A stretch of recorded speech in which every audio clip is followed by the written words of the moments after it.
오늘 우리에게 주시는 하나님의 말씀은 신약 성경 요한복음 13장 1절에서 11절의 말씀입니다. 신약 성경 요한복음 13장 1절에서 11절의 말씀입니다. 하나님의 말씀을 한 절씩 교독하여 읽겠습니다. 6월절 전에 예수께서 자기가 세상을 떠나 아버지께로 돌아가실 때가 이른 줄 아시고 세상에 있는 자기 사람들을 사랑하시되 끝까지 사랑하시니라.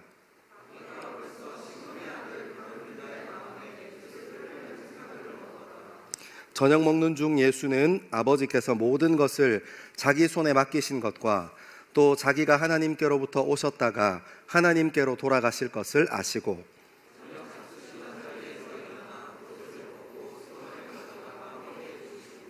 이에 대하여 물을 떠서 제자들의 발을 씻으시고 그 두르신 수건으로 닦기를 시작하여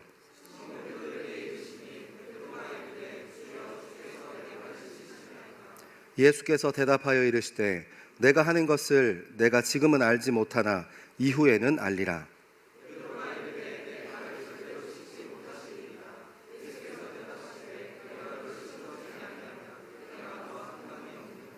시몬 베드로가 이르되 주여 내 발뿐 아니라 손과 머리도 씻어 주옵소서.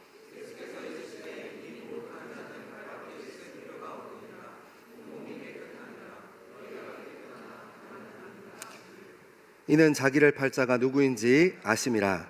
그러므로 다는 깨끗하지 아니하다 하시니라. 아멘. 이 말씀은 살아계신 하나님의 말씀입니다. 아멘. 여러분, 명절이 왔어요. 여기에 보면 이제 수금을 준비하시는 분이 있어요. 기쁨으로 단을 거두리로다. 여러분, 수금하시는 분에게 수금의 은혜가 있기를 소망합니다. 수금 잘 하시고 여러분들이 많이 수금하시는 것보다 저를 잃어버리지 않는 게 중요합니다. 저를 꼭 기억하시면 좋겠습니다. 여러분, 그리고 이제 나누는 기쁨을 누리는 사람들도 있어요. 여러분, 제가 20대 때는 아무것도 모르고 철없을 때는 많이 거두면 좋겠다, 많이 안 주면 좋겠다 고민했는데 생각해보니까 그 생각은 조금 잘못된 것 같아요. 저는 많이 받는 사람보다 많이 주는 사람 되고 싶어요. 하나님께 그래서 땡깡 부려요. 더 많이 달라고. 내 거 손대지 말고 나 마음껏 나눌 수 있도록 하나님 풍족해 주십시오 하고 기도합니다. 여러분, 저는 밥 얻어먹는 사람보다 밥 사주는 사람 하고 싶어요. 그러려면 하나님께서 제 주머니도 책임지셔야겠죠. 여러분, 명절이에요. 때로는 나누는 게 부담스러울 수 있어요. 근데 저는 여러분들에게 바라기는 가족들과 친척들에게 부담스럽게 한번 비워내보는 훈련하게 되기를 소망합니다. 생각보다 좋아요. 그리고 여러분, 많이 받는 것보다 나눌 수 있는 사람이 훨씬 더 근사하더라고요.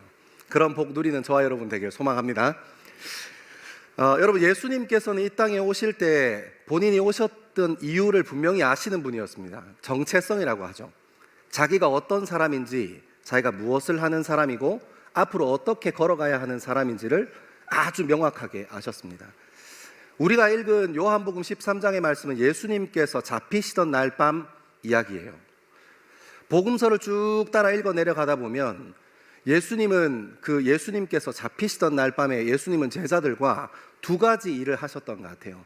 첫 번째 일은 같이 마태, 마가, 누가에서 기록하는 것처럼 이렇게 식사하셨어요.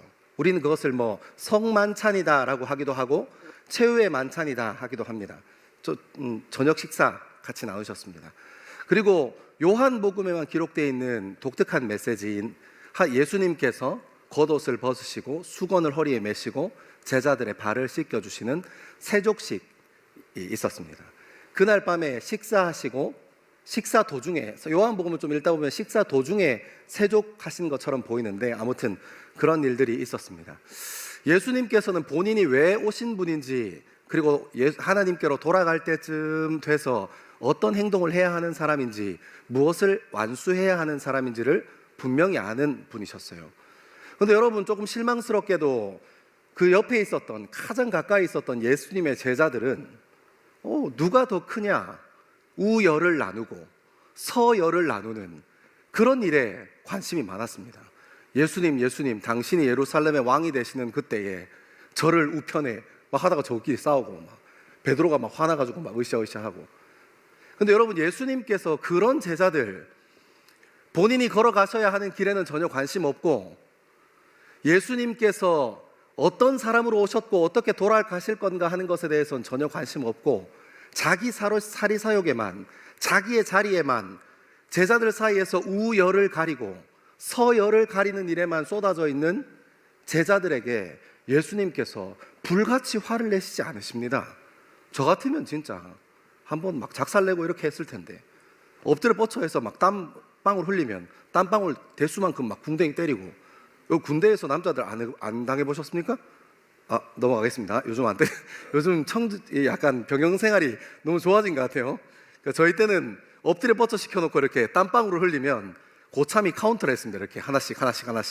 그리고 흘린 만큼 때렸어요. 이게 힘드냐? 이렇게 하면서 그 제가 흘리는 게 아닌데 어떡하란 말입니까? 하고 이렇게 억울하게 맞았던 기억이 있는데, 아무튼 그렇게 이렇게 좀 강하게 이렇게 푸시를 했을 텐데 예수님께서 그렇게 하시지 않으세요? 예수님께서 어떻게 하셨어요? 예수님께서 잡히시는 그날, 십자가의 길을 걸어가시던 그 시작이었던 잡히시던 그날 밤에도 예수님은 여전히 제자들과 함께 하셨습니다. 그리고 예수님께서는 그들을 가르치려고 들거나 잔소리하려고 들지 않고 조용히 그분의 겉옷을 벗으시고 제자들의 발을 씻겨주세요. 여러분, 저는 지난 10월 달쯤에 이 요한복음 13장의 말씀을 뭐 이렇게 숫자로 세워보진 않았는데 한 100번은 읽은 것 같아요. 왔다 갔다 하면서. 그리고 겨울 리트릿의 주제 말씀을 여기서 뽑았습니다. 뽑고 그 마음 가지고 겨울 리트릿 갈 수 있으면 좋겠다. 그리고 그 마음 가지고 겨울 리트릿에 참여한 우리 젊은 그리스도인들이 예수 그리스도의 마음 품으면 좋겠다 하는 마음 가지고 저희 TF팀과 한 걸음 걸어왔습니다. 우리 말씀을 좀 천천히 따라 읽어 내려갈 텐데 말씀 가운데 하나님의 마음 발견하는 저와 여러분 되기를 소망합니다. 우리 1절과 2절의 말씀 같이 한번 읽겠습니다. 1절과 2절입니다. 시작. 유월절 전에 예수께서 자기가 세상을 떠나 아버지께로 돌아가실 때가 이른 줄 아시고 세상에 있는 자기 사람들을 사랑하시되 끝까지 사랑하시리라. 마귀가 벌써 시몬의 아들 가룟 유다의 마음에 예수를 팔려는 생각을 넣었더라. 아멘. 1절에 위대한 지혜가 있습니다. 예수님께서 자기가 세상을 떠나 아버지께로 돌아가실 때가 이른 줄 알았다. 여러분, 지난주에는 여호수아 말씀 읽으면서 우리 인생을 좌지우지하는 중요한 지혜가 있는데 그 중에 하나가 우선순위다 하고 말씀드렸던 것 같아요. 여러분, 오늘은 예수님께서 때에 대해서 가르치십니다. 예수님께서 돌아갈 때를 알았다는 거예요. 여러분, 이 때를 안다는 거, 요즘 유명한 사자성어 있잖아요. 낄낄 빠빠. 이거 바로 나오네요. 무곤이 입에서 나와서 굉장히 마음이 흡족합니다. 저는 굉장히 어린애들 입에서 나올 줄 알았는데 역시 사회생활 잘하고 있습니다. 여러분, 낄낄 빠빠, 이게 무슨 말입니까? 낄 때 끼고 빠질 때 빠져라. 이게 뭐다? 지혜다. 여러분, 이것만큼 큰 지혜가 어디 있습니까? 그죠? 친구들이랑 놀려고 하는데 자꾸 엄마가 옆에서 과일 먹어라, 뭐 먹어라 하면 좀 그렇잖아요. 그죠? 그리고 이제 친구들 중에서도 조금 특별히 유난히 가까운 친구들이 있는데 친구들끼리 무리로 명절 때 근처에 이렇게 영화 보자 이렇게 해서 모였는데 이제 우리만의 시간을 좀 보내고 싶은데 눈치 없는 이렇게 그 친구가 떠나지 않고 계속 그 주위를 배회하고 이렇게 있으면 그 참 쉽지 않은 일이거든요. 너 무슨 일 없냐? 하고 이렇게 막 카톡 열심히 하고 물밑으로 이렇게 그렇게 하지 않습니까? 여러분, 때를 아는 거 굉장히 중요한 거예요. 여러분, 믿어야 할 때 믿어야 하고 예배해야 할 때 예배해야 합니다. 오늘 우리 유진 청년이 특송으로 연주했던 예배에 관한 찬양, 부르신 곳에서 난 예배하네 하는 이 찬양, 예배할 때 예배할 수 있는 사람이 되는 것, 그리고 소그룹에서 나눔할 때 마음을 털어놓고 나눔할 수 있는 사람이 되는 것, 그 때에 맞게 행동할 수 있는 것. 저희가 운동할 때 정장 입고 운동장으로 가지 않고 뭐 격식을 차려서 사람을 만나야 할 때 이렇게 스리빠 질질질 끌고 가지 않는 것처럼 그 때를 정확하게 알고 그 때에 맞는 행동을 할 줄 아는 사람이 지혜로운 사람입니다. 근데 그 지혜로운 사람이 그 지혜가 어떻게 흘러갔냐면 예수님의 지혜는 이렇게 흘러갔습니다. 돌아가실 때가 이른 줄 아시고 세상에 있는 자기 사람들을 사랑하시되 끝까지 사랑하시니라. 여러분, 뭐 어떤 때라는 거예요? 돌아갈 때, 아버지께로 돌아갈 때가 왔는데 예수님께서 하신 행동, 나아가셔야 할 방향, 목적이 뭐라는 거예요? 사랑하는 거예요. 사랑하는 여러분, 저는 저와 여러분 삶 가운데 사랑이 있게 되기를 소망합니다. 여러분, 가끔 이제 정치적으로 색깔이 다른 사람들, 친구들끼리 만나서 대화하면 막 이런저런 근거를 대고 자기의 생각에 대해서 막 설명합니다. 그래서 상대방이 설득이 됩니까? 안 됩니까? 안 돼요. 이제 나중에는 빨리 헤어지고 싶으니까 알았어, 이렇게 하고 이야기를 닫기 위해서, 여러분 그거 알죠? 제가 예전에 신천지 분이랑 이렇게 대화한 적이 있는데, 저는 저희가 성경을 읽을 때 시편은 노래잖아요. 노래는 노래에 맞춰서 읽어야 하고, 그리고 뭐 요한계시록 같은 경우는 묵시문학이잖아요. 예언서라고 하는. 여러분, 예언이 막 미래에 일어날 일을 기록한 게 아니고 한문으로 맡을 예자에 말씀 언자예요. 맡겨진 말씀에 대해서 얘기하는 거예요. 묵시문학인데, 이제 묵시문학으로 안 읽고 신천지 사람들 어떻게 읽냐면 이걸 시나리오로 읽어요. 앞으로 이런 일들이 일어날 거야 하고. 그러니까 막 다 갖다 맞추고, 자연재해도 갖다 맞추고. 사실 자연재해로 갖다 맞출 것 같으면 지구는 예수님 벌써 몇 번 오셨어야 됐어요. 그렇게 해석하는 거 아니다 얘기했는데 신천지 분은 아니라는 거예요. 그래서 저한테 목사님이라고 해주더라고요. 목사님, 그러면 안 된다고. 목사님이 성경을 잘못 배웠다고. 아, 그렇구나. 내가 성경을 잘못 배웠구나. 내가 그래도 그분보다 더 많이 배운 것 같은데. 난 학부도 4년 배웠고 신대원도 3년 배웠는데 그거 잘못 배웠다, 뭐 이렇게 얘기하니까 제가 조금 당황해서 나중에는 대화가 더 안 돼서 이렇게 안 되겠다. 여러분, 우리 친구들이랑 왜 싸워요? 여기 이제 어른들도 앉아 계시는데, 여러분 뭐 배우자랑 왜 싸우세요? 대화가 되던가요? 설득하면 설득이 되던가요? 안 돼요. 근데 사람은 참 미련하게 끝까지 내가 맞다고 상대방을 설득하고 싶어 해요. 연애하는 사람, 연애할 사람 정신 똑띠 차리고 들어야 돼요. 상대방은 그 새치의 혀로 설득할 수 없어요. 여러분, 사람은 사랑해야 할 존재가 맞아요. 받아들이고 품어야 할 존재가 맞아요. 예수님께서 자기의 인생이 어떻게 시작했고 어떻게 진행되어지고 어떻게 끝날 줄을 명확하게 아셨던 예수님께서 돌아가실 때, 아버지께로 돌아가실 그때에 가장 중요한 일을 했지 않겠습니까? 본인이 판단하시기에 가장 중요한 일, 자기의 목적, 인생의 목적 중에 가장 중요한 일을 여기서 하고 가시지 않았겠습니까? 근데 예수님께서 하신 거는 사랑하시는 일이에요. 여러분, 저는 여러분이 명절 기간을 지나면서 말 예쁘게 하면 좋겠어요. 꼭 말을 밉게 하는 사람들이 있어요. 저희 한 할머니가 그랬어요. 조댕이를 그냥 이렇게 새총으로, 여러분 상상해 보십시오. 저희 할머니가 얼마나 무서우신 분이었습니까? 조댕이를 이렇게 손으로 이렇게 때리는 게 아니고 새총으로 때린답니다. 어이구, 그 고문 아닙니까? 고문. 이렇게 얼마나 두려울까? 아무튼 말 예쁘게 하십시오. 행동 예쁘게 하십시오. 아멘 안 해요? 여러분 가서 막 옆에서 막 이렇게 너 언제 결혼할 거냐? 내가 알아서 한다고 막 이렇게 할 거예요? 아니죠. 말 예쁘게 하세요. 여러분, 그 사람도 사랑해야 할 존재임을 잊지 마십시오. 여러분, 특별히 제가 여러분에게 권하고 싶은 것은, 저희 2월 6일부터 2월 8일까지 겨울 리트릿 가서 이거 훈련하고 싶어요. 공동체에 대해서 우리가 이때까지 있었던 마을과 목장이 아니라 다 흩어져서, 뿔뿔이 흩어져서 이거 연습하는 공동체요. 여러분, 사람이 새로운 사람 만나면 여러분 소그룹 할 때 처음에 밀고 당기고 하면서 점점 그 목장의 균형이 맞춰지는 거 아시죠? 얘는 입심이 좀 세구나. 그럼 내가 얘 앞에서 좀 조용히 해야겠어. 얘는 입심이 좀 약하구나. 내가 좀 얘기할 수 있겠는데? 이렇게 균형 맞춰가는 거 아시죠? 그런 거 말고요. 그런 거 말고 그냥 사랑하는 거예요. 온전히 그 사람을 받아들이고, 그 사람이 모질하면 모질한 대로, 더하면 더한 대로, 잘하면 잘하는 대로 받아들이는 거예요. 여러분, 이거 너무너무 중요합니다.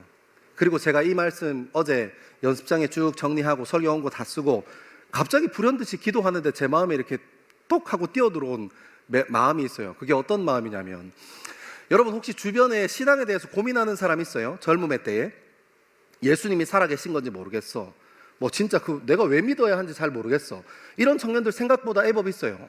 교회는 수년 수십 년 다녔는데 그런 사람이 있어요. 근데 그런 사람들을 제가 청년 사역을 13년 동안 쭉 하면서 그런 사람들 보면 그 사람 주변에 진짜 예수님 닮은 사람이 잘 없어요.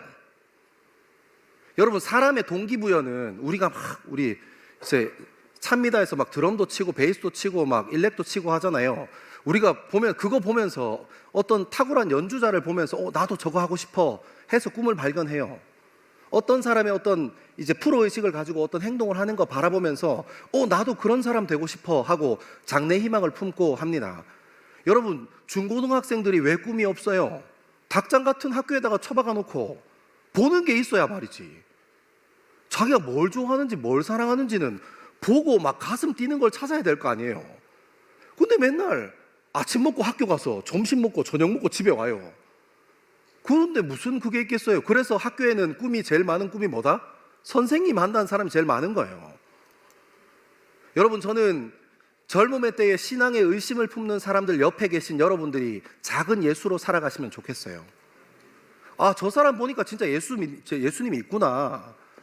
저 사람 보니까 진짜 예수님 닮았구나. 나 저거 보니까 예수님 믿어야겠구나 하는 그런 마음 품게 말입니다. 여러분, 사랑하는 저와 여러분 되기를 소망합니다.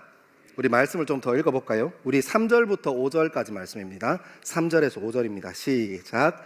저녁 먹는 중 예수는 아버지께서 모든 것을 자기 손에 맡기신 것과 또 자기가 하나님께로부터 오셨다가 하나님께로 돌아가실 것을 아시고 저녁 삽수시던 자리에서 일어나 겉옷을 벗고 수건을 가져다가 허리에 두르시고 이에 대하에 물을 떠서 제자들의 발을 씻으시고 그 두르신 수건으로 닦기를 시작하여. 아멘. 아멘. 여러분, 예수님께서 식사를 하시는 중에 갑자기 벌떡 일어나세요. 제가 아까 서론에 말씀드렸던 것처럼 이 성만찬이 끝나기도 전에, 마지막 식사가 끝나기도 전에 그 중간에 예수님께서 세족식을 한 것처럼 보여집니다. 요한복음에 보면. 여러분, 예수님께서 벌떡 일어나셨어요. 왜 일어나셨냐면 지금 밥 먹는 것보다 내가 잡혀가서 십자가에 달릴 건데 지금 내가 밥 먹는 것보다 더 중요한 게 있다는 거예요. 아버지께로 돌아가실 걸 아셨기 때문에 1절에서 얘기했던 그 아버지께로 돌아가실 때가 이른 줄 아시고, 이 표현이 3절에도 똑같이 나와요. 아버지께서 모든 것을 자기 손에 맡기신 것과 또 자기가 하나님께로부터 오셨다가 하나님께로 돌아가실 것을 아시고, 그러니까 1절에도 3절에도 두 번이나 너무너무 중요하니까 예수님께서 왜 이런 행동을 하시지? 갑자기 식사하다가 왜 이러지? 하는 것을 이 요한복음을 썼던 요한이 설명해 주기 위한 거예요. 그러니까 돌아가실 때가 이르렀으니까 지금 밥 먹을 때가 아니야. 밥 먹는 것보다 더 중요한 게 있어 하고 예수님께서 일어나신 겁니다. 그리고 우리가 1절과 2절에서 본 것처럼 사랑하실 때 끝까지 사랑하셨던 그 방법이, 사랑하시는 방법이 제자들의 발을 씻기시는 행위로 나온 것입니다. 그리고 4절을 좀 주목하여 볼 필요가 있어요. 저녁 잡수시던 자리에서 일어나 겉옷을 벗고 수건을 가져다가 허리에 두르시고 라는 표현입니다. 여러분, 이게 그 로마 시대 당시 시대의 문화와 상황을 알지 못하면 좀 이렇게 팍 와닿지 않아요. 그래서 제가 설명해 주려고요. 그러니까 저 같은 사람이 있는 거 아니겠습니까? 제가 신전지한테는 비록 성경을 잘못 배웠다고 얘기를 들었지만 제가 이런 부분은 조금 설명할 수 있지 않겠습니까, 여러분? 여러분, 옛날에 이 세족, 그러니까 발을 씻어주는 행위는 이제 손님이 집에 들어올 때 그 동네가 고대 그 중동 지역이 사막 지역이기 때문에 모래가 많고 먼지가 많은 지역입니다. 그래서 이제 손님이 오시거나 주인이 올 때 종이 이렇게 발을 씻어주는 문화가 있었어요. 근데 여기서 중요한 게 있는데, 종 중에 가장 낮은 종이 하는 일이 두 가지 있는데 뭐였냐면, 하나는 똥 퍼는 일, 화장실 정리하는 일, 이게 막내 종의 가장 중요한 역할 중에 하나였고, 두 번째는 이 발을 씻어주는 일이에요. 왜 발을 씻어주는 일이 가장 천한 이 종들이 했던 일이냐면, 여기 보면 예수님께서 일어나 겉옷을 벗고라는 표현이 있죠. 실제로 이 겉옷이라는 표현은 보게드라는 단어로 쓰여져 있는데, 이 보게드가 뭐냐면 유대인이 입고 다니는 거적대기 같은 겉옷이에요. 그 옷을 비상시에는 이렇게 여행 같은 거 하다가 아니면 이동 같은 거 하다가 원하는 시간에 원하는 만큼 가지 못하면 그거 거적대기 그냥 둘둘둘 말고 잘 수 있는 굉장히 두꺼운 겉옷이에요. 일교차가 심해도 잘 견딜 수 있도록 고안되어 있는 옷이요. 근데 여러분 생각해 보세요. 우리나라도 100년 전에 이 상놈, 양반 뭐 이런 거 있을 때 상놈들이 옷이나 제대로 입고 다녔습니까? 못 입고 다녔잖아요. 여러분, 종들이 어땠겠어요? 그 보게드 하나 걸치고 다니는 거예요. 속옷 잘 못 입어요. 근데 여러분 여기에서 발을 씻어 주려니까 거추장스러운 옷을 주인 앞에서 벗어야 해요. 뭐가 드러나요? 전라가 드러나는 거예요. 알몸이 드러나는 거예요. 이게 얼마나, 여러분 불과 100년 전에, 200년 전에 조선시대에 있을 때도 이 알몸을 보이는 게 굉장히 수치스러운 일이었어요. 근데 예수님 때 벌써 2000년 전이잖아요. 그러니까 이 겉옷을 벗어, 종이라서 속옷 같은 걸 잘 못 입어요. 그러니까 그 모습을 노출하는 게 얼마나 수치스러운 일이었겠어요. 그래서 종 중에 가장 낮은 종들이 그 일을 했습니다. 그러니까 겉옷을 벗으시고, 근데 예수님은 속옷 입으셨어요. 베옷으로 짠, 이렇게 짚지 않은 옷으로 짠 걸 입으셨으니까 이렇게 겉옷을 벗으시고 이렇게 했어요. 그리고 겉옷을 왜 벗냐? 그러면 왜 그렇게 일부러 막내종 수치 주려고 그러냐? 그런 건 아니었어요. 저희 뭐 중국 드라마 같은 거 보면 황제 앞에서 인사할 때 막 이렇게 막 팔 터는 거 기억해요? 이렇게 막 한 번 털고 한 번 털고 막 이렇게 해서 탁 엎드리잖아요. 왜 그렇게 하는 거냐면 제가 팔에 이게 흉기 같은 거나 무기 같은 것들을 숨기지 않았다는 표현으로 이렇게 팔을 터는 행위를 중국 사람들이 실제로 했어요. 그러니까 그거와 똑같이 옛날에 종들이 가끔 주인을 공격하는 그런 안타까운 사건들이 있을 거 아니에요. 항상 제일 가까이 있을 때 무기를 들고 들이대야 그래도 또 승률이 제일 높지 않겠습니까? 그러니까 그런 일들이 있었던 속설이 있어요. 그런 일이 로마 문헌이 있어요. 종이 주인의 발을 씻기다가 둔기로 이렇게 주인을 해하는 그런 그러니까 그런 속설들이, 이런 이야기들이 있더라고요. 아마 그래서 주인의 발을 씻길 때 보게들을 벗었을 거예요. 겉옷을 벗어서 이렇게 한쪽에 비치하고 알몸으로 주인의 발을 씻었을 거예요. 그리고 두 번째 중요한 것은 뭐냐면 2000년 전 예수님이 살던 시대는 로마 시대잖아요. 이 로마 시대에는 철저한 계급 사회였습니다. 여러분 우리나라도 그냥 상놈과 양반이 아니라 일제강점기를 좀 생각해 보면 일본 사람들은 진짜 조금 어나더 레벨이고, 완전히 한국 사람들은 그나마 한국 사람들은 완전 천하디 천한 사람들인데 그나마 상놈과 양반을 나눠서 네가 잘났네 내가 잘났네 하면서 그것도 그렇게 살았잖아요. 그런 것처럼 여러분 로마 시대니까, 로마가 패권 국가인 그 시대니까 로마 사람들은 진짜 완전 하늘에 있는 사람이고, 나머지 유대인들 중에서도 네가 잘났네 내가 잘났네 하고 그렇게 살아가는 계급 사회잖아요. 여러분 지금 우리가 느끼는 그런 계급, 우리가 느끼지 못하는 문화를 당시에는 태어나면서부터 패시브로 장착하고 태어나는 거예요. 계급 사회에서 스승이 제자 앞에서 옷을 벗고 무릎을 꿇고 발을 씻겨준다고 생각해 보세요. 여러분 이 장면이 굉장히 당시의 사회에 굉장히 충격적인 일이 일어나는 거예요. 그러니까 뒤에 보면 베드로가 안 된다 막 이렇게 예수님 지금 왜 이러십니까? 정신 차리십시오 막 이렇게, 이게 정상인 거예요. 그 반응이 굉장히 정상이에요. 예수님께서 이렇게 막 겉옷을 벗으시고 이렇게 하니까, 여러분 이 메시지가 어떤 메시지가 있어요? 여러분 우리 삶에 이 말씀을 적용해 보면 지금 우리가 사는 세대는 어때요? 표면적으로는 계급 사회는 아니에요. 하지만 여러분 우리 인간은 근본 죄성을 가진 우리 인간은 우리 DNA 안에 뭐가 타고 내려와요? 계급 사회가 지금도 타고 내려와요. 여러분 왜 그렇게 명품에 열광하십니까? 왜 그렇게 거울 보면서 주님 제 코를 1cm만 더 높여주셔도 아무 일도 일어나지 않아요. 1cm 높아져도. 그 연예인들이나 이게 본판이 되는 사람들이나 주님 한 3mm만 더 찢어주시면 놀라운 역사가 일어나지, 우리는 안 일어납니다. 거울 보고 주님 왜 여기까지입니까? 뭐 이렇게 하면 여러분 화장할 때 조금 더 크시고 뭐 이렇게 가능하면 손대지 마세요. 하나님께 주신 대로 사는 게 저는 은혜라고 생각합니다. 아멘 나왔어요. 여러분 우리 왜 그 손 못 대서 난리예요? 왜 톰 브라운 입고 싶어서 난립니까? 너랑 나랑 다르다 얘기하고 싶은 거잖아요. 아니에요? 여러분 우리가 표면적으로는 이제 다 평등한 사회를 살아가지만 그렇지 않은 거 여러분과 제가 너무 잘 알잖아요.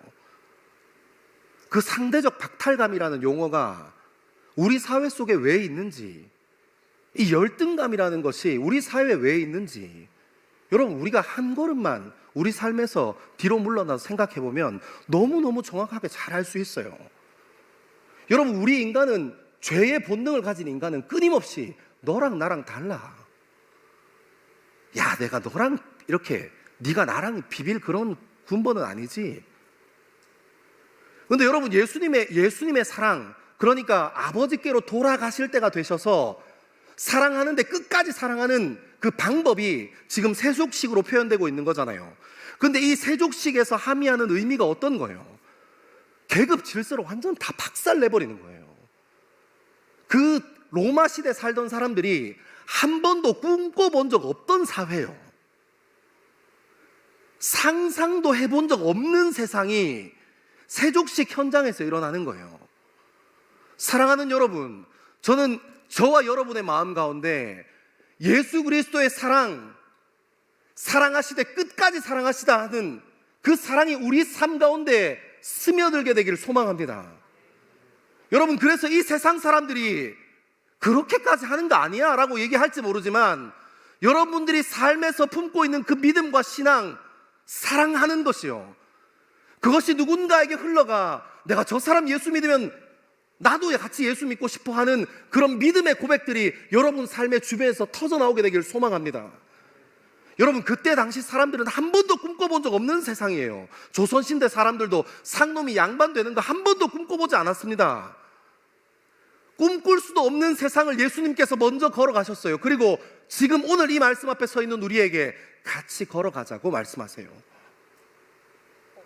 여러분, 사람의 혀로 설득하고 논리를 세워서 내가 맞아, 네가 틀렸어, 너랑 나랑 다르잖아, 그렇게 해서 사랑이 세워지지 않습니다.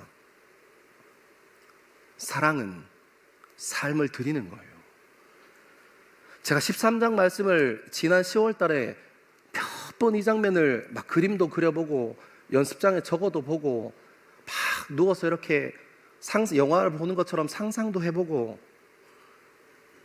저는 알았어요. 예수님께서 십자가 지시려고 하셨구나. 겉옷을 벗으시는 그 장면을 보고 예수님께서 십자가 지실 작전 그때 하셨구나. 사랑하는 여러분, 여러분은 어떤 마음 가지고 옆에 있는 사람 사랑하십니까? 여러분은 옆에 있는 사람 얼마나 사랑할 수 있습니까? 저와 여러분 마음 가운데 예수 그리스도의 사랑이 녹아나게 되기를 소망합니다. 여러분, 역사를 한번 봐요. 프랑스 대혁명 통해서 평등한 시대가 온 것 같아요. 하지만 여러분 어때요? 상대적 박탈감이라는 용어를 2025년에도 쓰는 거 보면 껍데기는 성공했을지 모르지만 실패한 거예요. 역사에서 수많은 경우의 수와 수많은 사건과 사고들을 통해서 평등한 세상을 예수 아닌 것들로 이루어 오려고 얼마나 노력했는지 모릅니다. 하지만 여러분, 우리는 2025년에 상대적 박탈감이라는 용어를 사용합니다. 여전히 우리는 우리가 의식하지도 못하면서 너랑 나랑 달라 이 얘기하고 싶어 해요. 그래서 여러분, 2000년 전이나 오늘 우리가 살아가는 2025년이나 예수 그리스도가 우리 인생의 소망인 것입니다. 그 외에는 답이 없어요. 사랑하는 여러분, 저희는 겨울 리트릿 가서 이거 훈련하려고, 죄송해요. 진지하게 해야 되는데 이게 자꾸 두 번 하고 웃기네. 여러분, 저와 여러분이 가서 그거 훈련하려고 해요. 너랑 나랑 달라 하고 우리가 계속 이 세상 살면서 걸어왔잖아요. 잠시 멈추고 우리 2월 6일부터 2월 8일까지 겨울 리트릿 가서 진짜 예수님이 하셨던 그 사랑, 그 공동체 세워보려고 한번 훈련하고 낮아지는 훈련하려고 합니다. 여러분, 함께 하시죠. 세상이 누리지 못한 평안과 세상이 줄 수 없는 평안을 그 시간에 저와 여러분이 누리게 될 줄 확신합니다. 저랑 TF팀 그리고 저희 목회자들 진짜 열심히 기도하거든요. 반드시 하나님께서 그런 시간 만들어 주실 겁니다. 우리 말씀을 이제 조금 더 따라 읽어 내려가겠습니다. 우리 6절부터 8절까지 말씀입니다. 6절에서 8절입니다. 시작. 시몬 베드로에게 이르시니 베드로가 이르되 주여, 주께서 내 발을 씻으시나이까? 예수께서 대답하여 이르시되 내가 하는 것을 내가 지금은 알지 못하나 이후에는 알리라. 베드로가 이르되 내 발을 절대로 씻지 못하시리이다. 예수께서 대답하시되 내가 너를 씻어주지 아니하면 내가 나와 상관이 없느니라. 아멘. 여러분, 이 장면을 잘 기억하셔야 돼요. 그래야 이 말씀이 담고 있는 메시지를 우리가 좀 같이 누릴 수 있어서 6절부터 쭉 따라 읽어보면 시몬 베드로에게 이르시되, 이 베드로에게 이르니, 그러니까 제자들의 발을 씻어주면서 이제 베드로 차례가 된 거예요. 근데 앞에 있는 사람이 아무 말 안 했나 봐. 그러니까 베드로가 뭐라고 하는 거예요? 이제 자기 차례가 될 때를 기다렸다가, 주님, 이거는 할 수 없는 일입니다. 왜 처음부터 다른 제자들의 발을 씻길 때는 가만히 있다가 왜 자기 발을 씻길 때야 와서야 목소리를 내는 걸까? 여러분, 이 베드로의 마음이 이해 가세요? 베드로는 지금도 다른 제자들과 나는 다르다고 얘기하고 싶은 거예요. 만약에 예수님께서 그렇게 하는 행위 자체가 본인이 처음부터 받아들일 수 없는 행위였다면 다른 제자들의 발을 씻기려고 겉옷을 벗으시고 발을 씻기실 때 뛰어가서 주님, 이거 잘못된 겁니다, 이거 아닙니다 하고 얘기했겠죠. 근데 다른 사람 할 때는 가만히 있었어요. 그러다가 자기 차례가 오니까 목소리를 내기 시작합니다. 사랑을 실천하시는 예수님 앞에서 베드로는 여전히 자기의 우열과 서열에 대해서만 생각하는 거예요. 그런 예수님께서 이렇게 얘기합니다. 7절입니다. 예수께서 대답하여 이르시되 내가 하는 것을 내가 지금은 알지 못하나 이후에는 알리라. 그렇게 말씀해 주시는데도 베드로는 8절에 내 발을 절대로 씻기지 못하리이다 하니까 예수님께서 이제 이렇게 얘기하십니다. 내가 너를 씻어주지 아니하면 내가 나와 상관없느니라. 여러분, 이 장면을 한번 잘 흘러간 장면을 이해하셔야 제가 앞으로 지금부터 나눌 이야기를 이해할 수 있어요. 여러분, 도덕의 오류, 윤리의 어두운 면이 있어요. 전 여러분에게 꼭 당부하고 싶은 것은 이 기독교는 조금 더 윤리적인 사람을 키우는 일에 관심 없어요. 조금 더 도덕적인 사람을 길러내는 일에 그렇게 관심이 있는 종교가 아닙니다. 우리의 신앙과 우리의 믿음의 표본이 예수 그리스도에게서부터 출발하는 것이 우리 기독교의 뿌리이고 근간이에요. 근데 많은 사람들이 이걸 착각해요. 왜냐하면 예수님께서 너무너무 도덕적이고 윤리적이신 분이었거든요. 무흠하시고 완전하신 분이었기 때문에 이 기독교의 정체성에 대해서 이해할 때 예수 믿는 사람은 착해야지 자꾸 이쪽으로 간다고요. 아니요. 예수 믿는 사람은 예수가 그 인생의 시작인 거야. 이게 중요한 거예요. 우리는 도덕적인 그런 일에 관심이 없습니다. 왜냐하면 이 기독교의 눈으로 이 도덕과 윤리를 바라볼 때 어두운 면이 있기 때문이에요. 윤리적인 사람, 내가 성품적으로 잘 훈련받은 사람은 예수로부터 출발해야지 하는 이 마음을 잃어버릴 때가 많기 때문이에요. 아멘 하세요? 지금 제가 무슨 말하는지 이해하시죠? 나는 교회 생활하는데 친구랑 관계에 문제가 없으니까, 나는 just good man이니까, 난 좋은 사람이니까 예수로부터 출발해야 한다는 사실을 자꾸 잃어버린다고요. 내가 사역에도 열심히 참여하니까, 여러분 베드로 보십시오. 얼마나 사역의 일선에 있었던 사람입니까? 예수 그리스도의 오른팔이었고 제자들 중에 수제자였어요. 사역하는 일에 항상 머리를 들이밀고 그곳에 가장 일선에 서서 예수를 도왔던 사람입니다. 근데 예수 그리스도는 베드로를 그렇게 열심 있는 사람으로 키우는 게 목적이 아니었어요. 예수님께서 베드로에게 가르쳐주고 싶으셨던 것은 네 시작이 나냐, 네 시작이 나여야 해를 가르쳐주고 싶었던 거예요. 여러분, 여기서 갈라집니다. 베드로는 지금도 예전에 그래 왔던 것처럼 조금 더 열심히 있는 제자로서의 모습을 예수님 앞에서 보이려고 하는데 예수님께서는 그거 안 된다고 얘기하시는 거예요. 그거 아니라고 얘기하시는 거예요. 여러분, 그래서 우리가 신앙생활 하면서 도덕적인 것, 윤리적인 것에 안정감을 누리면 우리가 예수 그리스도와 자꾸 멀어져 가는 것을 느끼지 못합니다. 민감하지 못해요. 둔감해집니다. 그래서 사도 바울이 로마서에 죄가 더한 곳에 은혜가 더한다고 얘기하는 겁니다. 여러분, 우리는 도덕적으로 무흠한 사람이 되기 위해서 신앙생활 하는 것 아닙니다. 예수가 우리 인생의 출발이어야 하니까 우리가 신앙생활 하는 겁니다. 예수 그리스도가 도덕적으로 무흠하시고 완결한 길을 걸어가시려고, 섬김의 길을 걸어가시려고 노력하셨기 때문에 우리가 그 예수의 길을 따라가려고 노력하는 것이지 우리가 윤리적인 사람이 되고자 기독교인이 된 게 아니라고 얘기하는 겁니다. 여러분, 이것을 정리하는 것이 너무너무 중요합니다. 그러면 예수 믿는 사람이 윤리적이지 않아도 되나요? 예수 믿는 사람이 도덕적으로 타락해도 되나요? 아니요, 그렇지 않습니다. 여러분 생각해 보십시오. 그걸로 안 돼.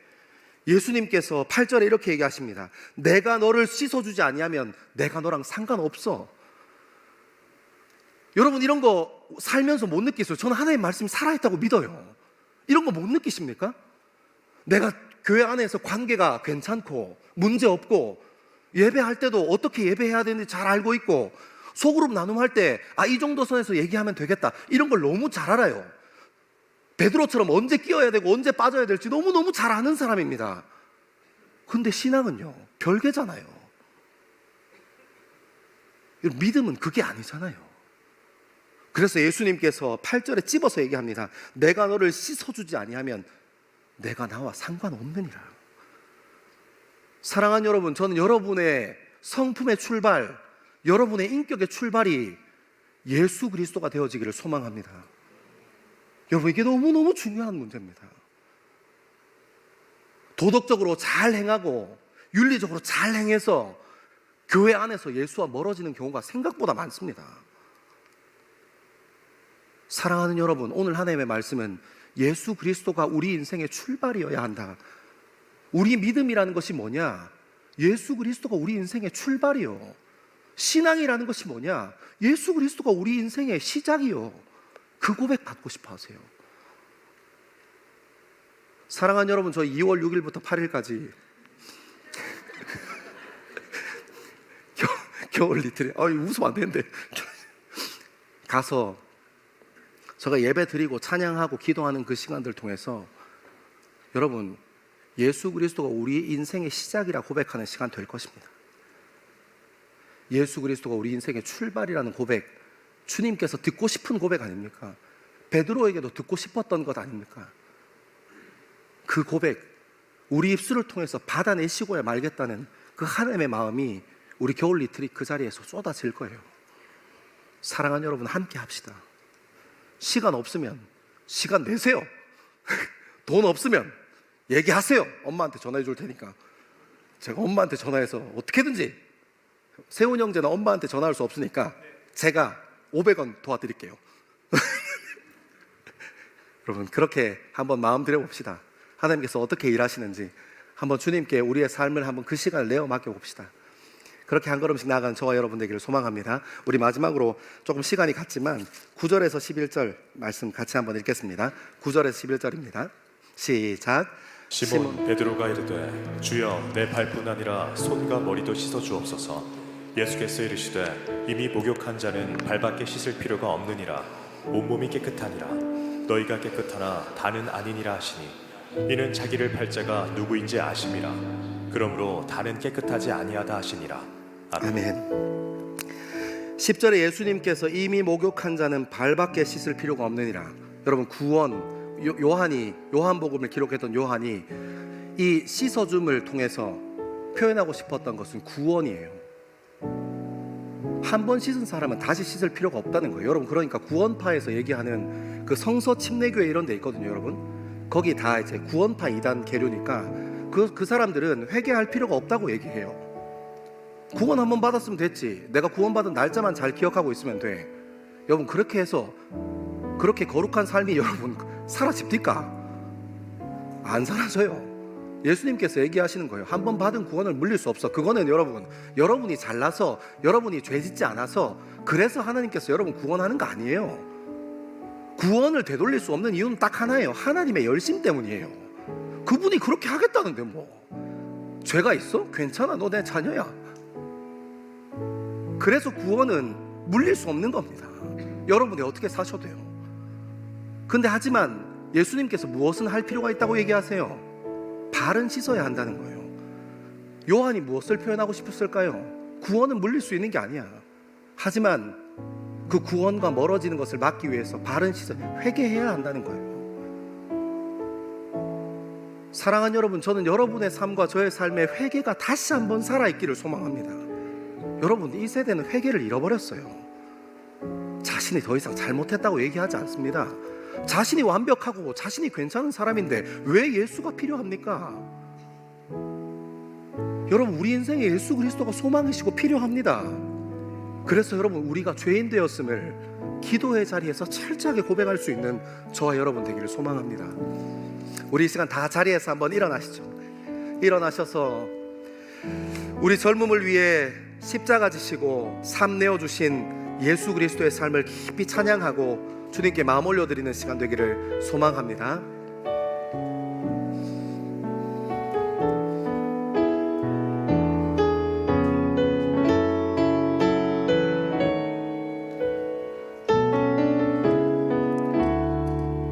우리 죄 위에 죽으신 하나님, 우리 죄 위에 죽으신 주, 십자가 그 사랑 감사하네. 날마다 주의 형상대로 변화되리라. 십자가 우리를 새롭게 우리 다시 한 번 더. 우리 죄 위에 죽으신, 우리 죄 위에 죽으신 주, 십자가 그 사랑 감사하네. 날마다 주의 형상대로 변화되리라.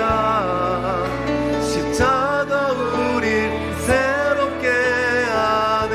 놀라운 사랑, 놀라운 사랑 찬양하리라. 우리를 위해 생명 주셨네. 놀라운 사랑 찬양하리라. 십자가의 그 능력, 십자가의, 우리 처음부터 같이 한번 고백하겠습니다. 우리 죄 위에, 우리 죄 위에 죽으신 주, 십자가 그 사랑 감사하네. 날마다 주의 형상대로 변화되리라. 십자가 우리 새롭게, 놀라운 주님의 사랑을 찬양합니다. 사랑은 사랑 찬양하리라. 우리를 위해 생명 주셨네. 놀라운 사랑 찬양하리라. 십자가, 우리 다시 한 번 더 놀라우신 주님의 사랑을 찬양합니다. 그 사랑 찬양하리라. 우리를 위해 생명 주셨네. 놀라운 사랑 찬양하리. 십자가의 그 능력을 높이 찬양합니다. 할렐루야. 놀라운 사랑 찬양하리라. 우리를 위해 생명 주셨네. 놀라운 사랑 찬양하리라. 십자가의 그 능력, 십자가의 그 능력. 사랑하는 여러분, 이 말씀 앞에서 함께 결단하기 소망하는 것은 우리 주변에 있는 모든 사람을 예수님께서 우리를 사랑하셨던 것과 같이 우리도 주님께서 주신 마음으로 사랑하되 끝까지 사랑하는 우리 될 수 있게 우리 주님 앞에 결단하는 시간 되기를 소망합니다. 더 나아가서 이 세상에 한 번도 꿈꾸어 본 적 없는 예수 그리스도의 놀라운 사랑이 우리의 삶과 우리의 신앙과 우리의 믿음을 통하여 온 열방 가운데 흘러가는 그 끝없는 사랑 될 수 있게 다시 한번 결단하며 기도하기를 소망합니다. 우리 시간 주의 이름 크게 세 번 한번 외치고 주님의 이름을 부르면서 기도하며 나아갑니다. 주여, 주여, 주여. 아버지 하나님, 아버지 하나님, 우리의 인생을 주님 붙잡아 주옵소서. 아버지 하나님, 사랑하는 일에 끝까지 사랑하기로 결단할 수 있고, 아버지 하나님, 우리의 삶을 붙잡아 주옵소서. 주님, 우리의 삶이 하나님, 우리의 마음이 주님 앞에 연락되어지기를 소망합니다. 아니, 주님의 마음이 우리의 삶에 연락되어지기를 소망합니다. 예수 그리스도가 우리 인생의 시작이어야 합니다. 예수 그리스도가 우리 인생의 기초여야 합니다. 아버지 하나님, 아버지 하나님, 우리의 삶의 기초가 되어주시기를 간절히 바라고 소망합니다. 주님, 우리의 마음을 붙잡아 주십시오. 하나님, 우리의 삶을 붙잡아 주십시오. 아버지 하나님, 우리의 삶과 우리의 생각이 예수 그리스도 바라보는 일에 쓰임받을 수 있게 주님 역사하여 주옵시고, 하나님, 우리의 마음과 우리의 생각과 우리의 젊음이 주님 바라보는 일에 더욱더 연박차하며 하나님 이 땅에서 살아가면서 도덕적이고 윤리적인 사람, 괜찮은 사람으로 살아가지 아니하고 예수 그리스도로 돈에 사는 사람 될 수 있게 주님 인도하여 주옵소서. 주님께서 우리의 인생에 예수가 시작이냐고 물으실 때에 아버지 하나님께 우리가 주님이 시작입니다 고백할 수 있게 아버지 하나님, 우리의 삶을 붙잡아 주옵소서. 아버지 하나님, 우리의 삶이 주님 앞에 연락되어지기를 소망합니다. 하나님, 작은 예수로 우리의 젊음이 세워지기를 소망합니다. 하나님, 행동까지 똑바로 하고 하나님, 말 예쁘게 하며 우리의 삶을 주님 앞에 세워가기를 소망합니다. 주님, 우리를 붙잡아 주옵소서. 주님의 마음을 우리에게 부어주옵소서. 예수 그리스도의 마음을 우리에게 부어주옵소서. 살아계신 하나님, 우리를 주님께 연락드리는 우리의 젊음으로 내어드리며 아버지 하나님 앞에 기도하며 나아가고 주님 앞에 우리의 젊음을 세워드리길 소망합니다. 주님, 놀라운 그 사랑이 우리의 삶 가운데 채워지게 주님 인도하여 주시고, 하나님, 사랑하는 일에 예수님과 같이 끝까지 사랑할 수 있는 우리 될 수 있게 아버지 하나님 인도하여 주옵소서. 아버지 하나님, 우리의 삶을 붙잡아 주시고 주님 인도하여 오시기를 간절히 바라고 소망합니다. 하나님, 우리의 기도를 붙잡아 주십시오. 우리의 젊음을 붙잡아 주십시오. 주님, 놀라운 사랑 찬양하리라. 우리를 위해 생명 주셨네. 놀라운 사랑 찬양하리라. 십자가의 길, 놀라운 사랑, 놀라운 사랑. 주님, 우리의 젊음이 찬양합니다. 주님, 우리의 젊음이 찬양합니다. 주님, 우리의 젊음이 주님을 노래합니다. 놀라운 사랑 찬양하리라. 십자가. 우리 다시 한 번 더 놀라우신 주님의 사랑을 찬양합니다. 놀라운 사랑 찬양하리라. 우리를 위해 생명 주셨네. 놀라운 사랑 찬양하리라. 십자가의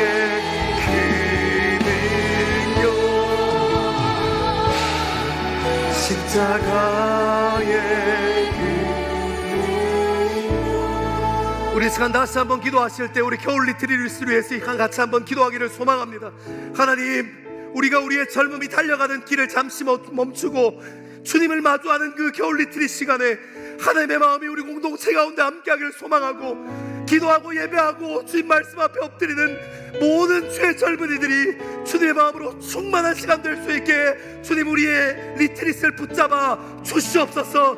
주님, 환경이 막혀있다면 환경을 열어주시고, 우리의 마음이 막혀있다면 우리의 마음을 열어주셔서 주님 앞에 나아가 우리의 마음을 주님께 드리는 귀한 시간 될 수 있게 주님 역사하여 주시옵소서. 우리 시간 다시 한 번 더 주의 이름을 크게 세 번 외치며 함께 기도하겠습니다. 주여 주여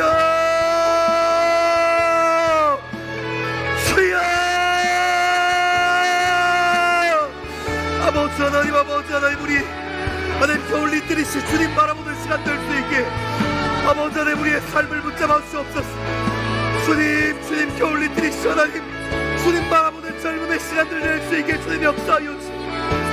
하나님 공동체가 주님 앞에 나아가서 내 시각과 내 생각대로 주님 따라서 살지 아니하고 주님 바라보며 사는 시간 될 수 있게 주님 역사하여 주옵소서. 아버지 하나님 우리가 주님 바라봅니다. 주님께서 세워주실 마음 가지고 주님께서 부어주실 마음 가지고 주님 앞에 나아갑니다. 주여 우리 공동체를 불쌍히 여겨주시고 주님 우리와 함께하여 주옵소서. 주님 우리의 젊음과 함께하여 주옵소서. 하나님 우리의 젊음과 함께하여 주옵소서. 주여 주님 우리와 함께하여 주님 우리의 젊음이 주님을 바라보는 주님 우리의 젊음이 주님을 바라보는 귀한 시간 될 수 있게 주여 역사하여 주옵소서. 아버지 하나님 우리가 주님을 온전히 집중하고 주님 앞에 세워지기를 소망합니다. 아버지 하나님 우리가 주님 바라보는 시간 되어지기를 소망합니다. 아버지 하나님 주님 앞에 우리의 마음을 드리고 주님 앞에 생각합니다. 주님 우리의 삶과 우리의 죽음 주님께 달려있는 것이니 아버지 하나님 주님 바라보고 주님 집중하는 시간 될 수 있도록 아버지 하나님 그 시간을 붙잡아 주옵소서. 아버지 하나님 인도하여 주옵소서. 주님 함께하여 주옵소서. 주님 그 시간이 주님 모시기에 합당한 시간 될 수 있게 주님 도와주시고 하나님 우리의 마음이 열려가는 시간 될 수 있게 주님 인도하여 주옵소서. 주여 주님 붙잡아 주십시오. 주님 붙잡아 주십시오. 주님 인도하여 주십시오. 주님 우리와 함께하여 주십시오. 주님 우리와 함께하여 주십시오. 주님 우리와 함께하여 주십시오.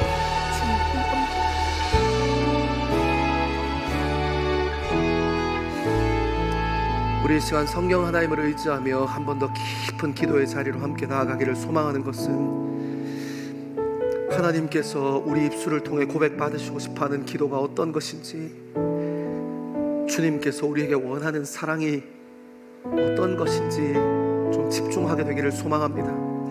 예수님께서 아버지께로 돌아갈 때를 아시고 자기의 사람들을 사랑하시되 끝까지 사랑하셨다 하셨는데 그 사랑을 세족식으로 표현했던 예수님을 쫓아가며 하나님께서 우리에게는 어떤 사랑을 원하시는지 깊이 발견하고 기도하는 시간 되어지기를 간절히 바라고 소망합니다. 이 시간 성령 하나님의 인도하심을 좀 붙잡고 깊은 기도의 자리를 사모하며 나아갑니다. 기도하겠습니다. 아버지 하나님 하나님 우리의 마음을 붙잡아 주십시오. 하나님 우리의 생각을 붙잡아 주십시오. 하나님 사랑하는 일에 얼마나 서툴고 부족한 사람, 하나님 사랑하는 일에 얼마나 서툴고 마음이 부족한 사람입니까? 주님 우리의 마음을 붙잡아 주십시오. 하나님 우리의 기도를 붙잡아 주십시오. 하나님 우리의 중심을 붙잡아 주십시오. 주님 우리의 전부를 붙잡아 주십시오. 아버지 하나님 우리의 삶을 붙잡아 주십시오. 아버지 하나님 우리의 전부 되어 주십시오. 아버지 하나님 주님을 진짜 사랑할 수 있게 주십시오. 사랑하는 하나님, 제자의 발을 씻기셨던 예수 그리스도의 마음을 다시 한번 그 말씀 따라 천천히 함께 걸어가며 예수 그리스도의 마음 앞에 마주할 수 있게 하심을 감사합니다. 예수님께서 십자가의 길을 걸어가시고 자기의 맡겨진 사람들을 끝까지 사랑하셨던 것과 같이 하나님 우리는 사랑할 수 없는 사람들이 오니 주님께서 우리 마음 가운데 좌정하셔서 사랑할 수 있는 사람으로 우리의 젊음을 세워주시기를 간절히 바라고 소망합니다. 이 땅에 살며 작은 예수로 하나님의 마음을 품은 십자가의 사람으로 살아갈 수 있게 우리의 삶을 인도하여 주시고, 어떻게 살아야 할지 몰라 길을 잃고 헤맬 때 광야에서 불과 구름 기둥으로 인도하셨던 하나님께서 우리의 삶 가운데에도 선명한 불과 구름 기둥으로 우리를 인도하여 주시옵소서. 감사합니다. 이 모든 말씀을 사랑하는 예수님 이름으로 기도합니다. 아멘.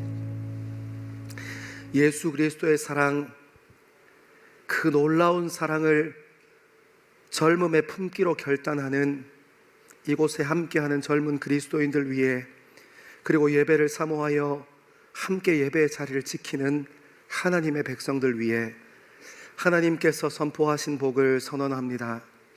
여호와는 내게 복을 주시고 너를 지키시기를 원하며, 여호와는 그의 얼굴을 내게 비추사 은혜 베푸시기를 원하며, 여호와는 그의 얼굴을 내게로 향하여 주사 평강 주시기를 원하노라. 아멘.